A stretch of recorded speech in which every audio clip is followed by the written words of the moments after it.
တကယ်လို့ကျွန်တော်တည်သွားပြီဆိုပါစို့အင်ကြီးကိုတော့ပြောင်းပြန်ဖို့ပေးပါကျွန်တော်ကမျက်စိလဲတက်တဲ့သူမို့ခြေထောက်ကိုကျိုးတွေမစီးပေးပါနဲ့အချို့အနှောင်မှာနေရတာမကြိုက်လို့ပါတရနှကုံတင်ပေးပါအစွဲလန်းကြီးတဲ့သူမို့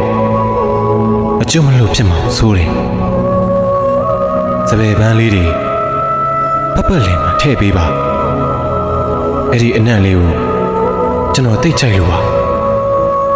ပတ်စံတော့တပြားတစ်ချက်မှမထည့်ပါနဲ့ကျွန်တော်အတွက်ထည့်မယ်အစားကောင်းမဲ့အရာတစ်ခုခုကိုလှူလိုက်ပါပြီးတော့ဘယ်သူမှလည်းမငိုပါနဲ့နောက်ဆန်တင်းပြီးကျွန်တော်ကြွမှာမဟုတ်ဘူးပြည်ပမှာတည်မြမပြည်ကိုပြန်တည်ပေးပါမတည်ခင်လဲစိတ်ဆင်းရဲပြီးတည်ပြီးတော့လဲစိတ်ဆင်းရဲကိုအိမ်ကိုဒေသမှာကိုမိသားစုအနားနားမှာကိုမိဘရင်ဝင်ထဲမှာနောက်ဆုံးအနေနဲ့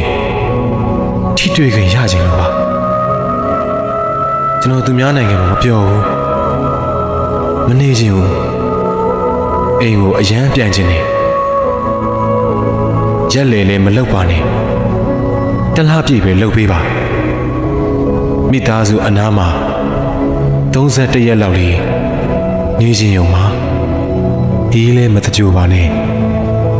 လူဘဝမှာတော့ပူလောင်ခဲ့ရတာမို့လို့ကျွန်းကြဲလေးထဲမှာသာမြုပ်ပေးပါအေးအေးချမ်းချမ်းလေးနေခြင်းလို့